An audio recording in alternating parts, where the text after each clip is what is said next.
টানা 2-3 দিন বেশ ভালোই রোদ, ভালো গরমের পর আজকে কিন্তু হঠাৎ করে আবার বৃষ্টি শুরু হয়ে গেছে। আর আজকে বললে ভুল হবে, এটা কিন্তু একদম মধ্যরাত থেকে বৃষ্টিটা শুরু হয়েছে, যখন অ্যারাউন্ড 3-4 বাজে, আর কন্টিনিউয়াস চলছে। আবহাওয়া দপ্তর থেকে বলছে যে এই বৃষ্টিটা এখন কন্টিনিউ হবে। তো বেশ ভালো। যা গরম পড়েছিল, একটা হাঁসফাঁস করা একটা অবস্থা হচ্ছিল, সেখান থেকে আবার কিন্তু বলতে পারি পৃথিবী ঠান্ডা হচ্ছে। তো হ্যালো বন্ধুরা, আমি অনির্বাণ, তোমাদের ফ্রেন্ডলি গার্ডেনার। আর আজকে তোমাদের ফ্রেন্ডলি গার্ডেনার কিছু কথা বলবে, যেটা কিন্তু এই সময় শোনা খুবই দরকার। এই যে হঠাৎ একটা টেম্পারেচার বেশি ছিল, প্রচণ্ড টেম্পারেচার ছিল, আর উত্তাপ এতটাই বেড়ে গেছিলো, আমাদের কিন্তু দুবেলা জল দিতে হচ্ছিল। নিশ্চয়ই তোমাদের দিতে হচ্ছিল, আমাকে তো দিতে হচ্ছিল। একটা জলজান্ত উদাহরণ তোমাদের সামনে তুলে ধরি, যাতে তোমরা বুঝতে পারো। এখন গাছগুলো কি সুন্দর সবুজ আছে, কিন্তু এই গাছটা দেখো, এই টগরটা পাতাগুলো এখন ঝুলে গেছে। এটা কিন্তু জল কমের জন্যই হয়েছে। গতকাল বিকেলে আমি জল দিইনি, কারণ আবহাওয়া দপ্তর থেকে মানে খবরই ছিল যে বৃষ্টি যখন তখন হতে পারে। তো সেই জন্য আমি গতকাল বিকেলে জল দিইনি, তার ফলে গাছটা পুরো ঢলে গেছিলো। আজকে দেখো বৃষ্টির জল পেয়ে আস্তে আস্তে আবার চাঙ্গা হতে শুরু করেছে।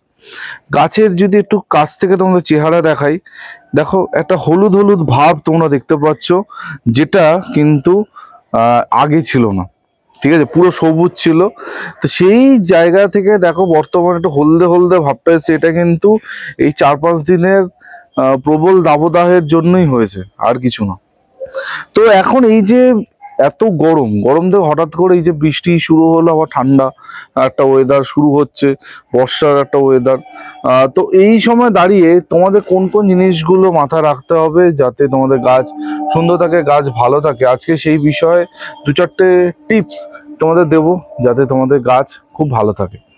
নাম্বার 1 পয়েন্ট, যেটা সবসময় তোমাদের মানে মাথায় রাখতে হবে, যে যদি এমন কোনো গাছে ধরো একদম জল দিতে তুমি ভুলেই গেছো, ঠিক আছে, জল দিয়ে ধরো ভুলে গেছো, গাছটা একদম ঝিমোনো মতো হয়ে আছে, সেটাকে ডাইরেক্ট বৃষ্টির মধ্যে এখন রেখো না।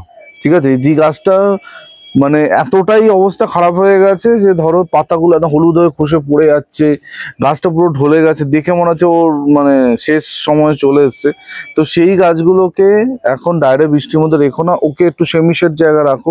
বৃষ্টির জল যাতে ওর গায়ে ছিটকে আসে, কিন্তু ডাইরেক্ট গোড়ায় যাতে না পড়ে। কারণ ওই গাছগুলো কি হয়েছে, যেহেতু প্রবল একটা তাপদাহ হয়ে গাছটা মানে সমস্যা হয়েছে, তো তার মধ্যে যদি এখন বৃষ্টির জল পড়ে, তো গাছের কিন্তু যেটুকু বাকি আছে ওটুকু শেষ হবে। তো সেই জায়গা থেকে দাঁড়িয়ে বলবো, যদি এইরকম কোনো গাছ থাকে, অবশ্যই সেগুলোকে চোখে চোখে রাখো, সেগুলো সেমিশেডে রাখো, সেগুলো বর্ষার মধ্যে বাইরে রেখো না। এরপরে তোমাদের যে পয়েন্টটা বলবো, সেটা মানে বহুবার বলেছি, আবারও বলবো, সেটা হচ্ছে গাছের গোড়ায় জল জমা। একটা জিনিস মাথায় রাখবে, গাছের গোড়ায় যেন জল একদমই না জমে। অনেক বন্ধুরা যারা নতুন বাগান করছো, তাদের উদ্দেশ্যে বলছি, টবের নিচে সবসময় যেন ছিদ্র থাকে, এটা কিন্তু চেক করবে। এটা কিন্তু ভুললে হবে না যে টবের নিচে ছিদ্র নেই, টবের নিচে ছিদ্রটা কিন্তু মাস্ট। তো ছিদ্র যদি না থাকে তাহলে ছিদ্র করো। আর ছিদ্র থাকা অবস্থাতেও যদি দেখছো গাছের গোড়ায় জল দাঁড়াচ্ছে, জল জমছে, তাহলে বুঝতে হবে তোমাদের মাটি হয়তো গন্ডগোল আছে, বা তোমাদের ড্রেনেজে কিছু সমস্যা আছে। তো মাটি আর ড্রেনেজ এখন এই মুহূর্তে তো ঠিক করা পসিবল না। তো তোমাদের যেটা বলবো, যেটা তোমরা করতে পারো, সেটা হচ্ছে তোমরা তোমাদের গাছগুলোকে শেড এরিয়া রাখতে পারো। এবার শেড এরিয়া রাখলে কি হবে, তোমাদের গাছটা সারভাইভ করবে, গাছটা ভালো থাকবে।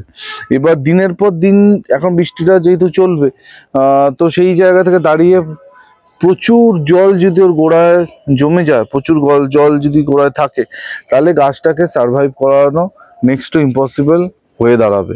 এই একটা জিনিস তোমাদের মাথায় রাখতে হবে, যাতে গাছের গোড়ায় জল একদম না জমে, সেটা কিন্তু অবশ্যই চেক আউট করো। এই সময় একটা পোকা প্রচণ্ড তোমাদের দেখবে উৎপাত করবে, একটা না দুটো বলতে পারি, সেটা হচ্ছে না শামুক, আর আরেকটা হচ্ছে তোমাদের শুয়োপোকা। এবার শামুক আর শুয়োপোকার হাত থেকে যদি বাঁচতে হয়, তাহলে যেটা আমি প্রথমেই বলেছিলাম যে নিয়মিত পেস্টিসাইড গাছে প্রয়োগ করতে হবে। এবার সেটা যারা করনি বিভিন্ন কারণবশত, তো তাদের গাছে কিন্তু এখন প্রবলেম আসতে পারে। তো শুয়োপোকা তাড়ানোর জন্য বিভিন্ন রকম পেস্টিসাইড মার্কেট অ্যাভেলেবেল আছে, বা তোমার কাছে যেটা আছে সেটা স্প্রে করো, ঠিক আছে।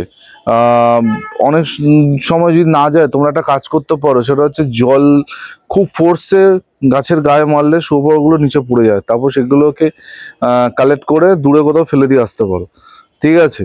অনেকে কি করে দেখেছি, শুয়োপোকাগুলোকে মানে আগুনে পুড়িয়ে দেয়, মানে খুবই প্যাথেটিক লাগে আমার ওটা। মানে এক তো আমি মনে করি যদি তোমরা সারা বছর পেস্টিসাইড স্প্রে করো, এই রকম দিন কখনো আসবেই না যে তোমাদের এই ধরনের পোকা হবে, ঠিক আছে। এবার যদি ওরা ডিম নাই পারতে পারে, তাহলে এই শুয়োপোকা হওয়ার কোনো চান্সই নেই।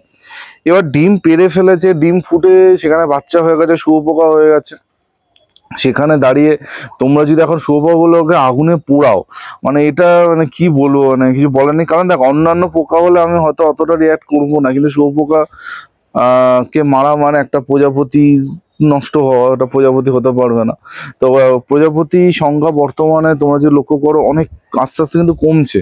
তো সেই জায়গা থেকে দাঁড়িয়ে শুয়োপোকা যদি হয়, মেরো না, ওদের একটু জল স্প্রে করলে দেখবে ওগুলো নিচে পড়ে যাচ্ছে, ওগুলো একটা প্লাস্টিকে কালেক্ট করে জঙ্গলে বা কোথাও একটা ছেড়ে দিয়ে আসো। এটা আমি যেটা করে থাকি। যদিও আমার বাগানে শুয়োপোকা খুব একটা দেখতে পাওয়া যায় না, কিন্তু তাও যা হয় আমি কিন্তু কাউকে এরম ভাবে মারি না, ঠিক আছে।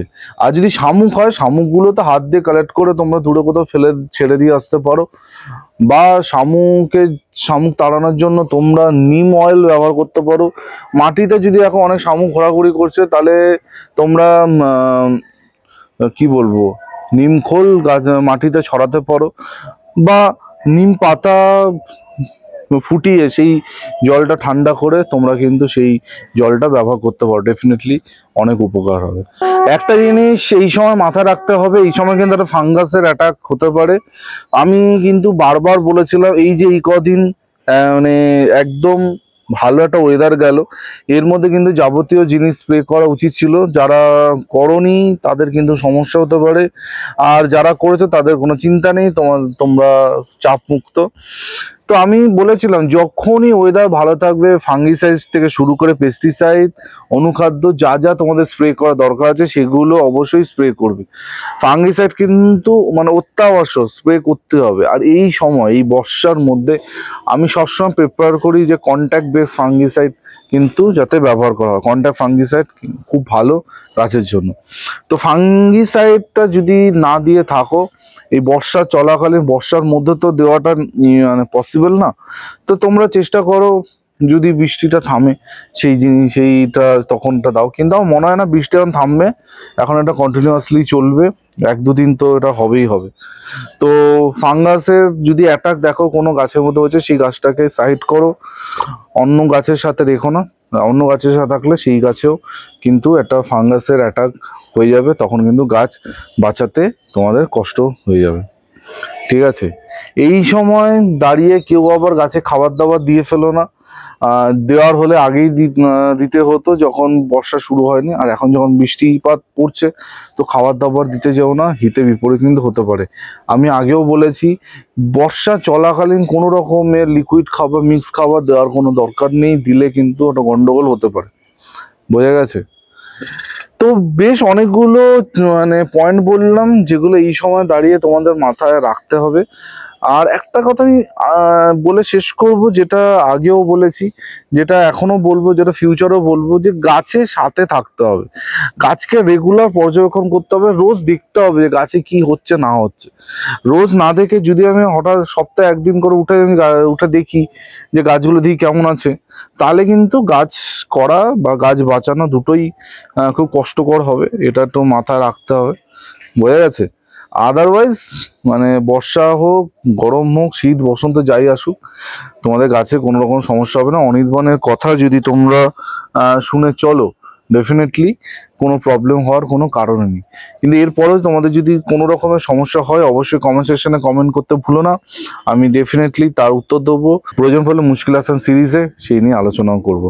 বোঝা গেছে? আর আরও একবার মনে করাবো, আগামীকাল যে ভিডিওটা আসছে সেই ভিডিওটাকে মিস করো না। সবার জন্য মানে প্রি পুজো অফার আর ধামাকাদার অফার কিন্তু কালকে ঠিক সকাল 11টায় আপলোড হতে চলেছে। সবাই স্টে টিউন থেকো, সবাই বসে থেকো ভিডিওটা দেখার জন্য। আমেজিং কিছু তোমাদের জন্য কিন্তু আসছে, ঠিক আছে? তো এই বলে আজকে ভিডিওটা এখানে এন্ড করব। আর প্রবল দাবদাহের পর আবার বৃষ্টি হচ্ছে, গাছগুলো চকচকে আছে, সুন্দর হয়ে উঠছে। আশা করছি তোমাদের গাছও সুন্দর আছে। তো চলো কালকে দেখা হচ্ছে সেই স্পেশাল ভিডিওর সাথে। টিল দেন সবাই ভালো থেকো আর সোজা থেকো। ততক্ষণের জন্য বাই বাই।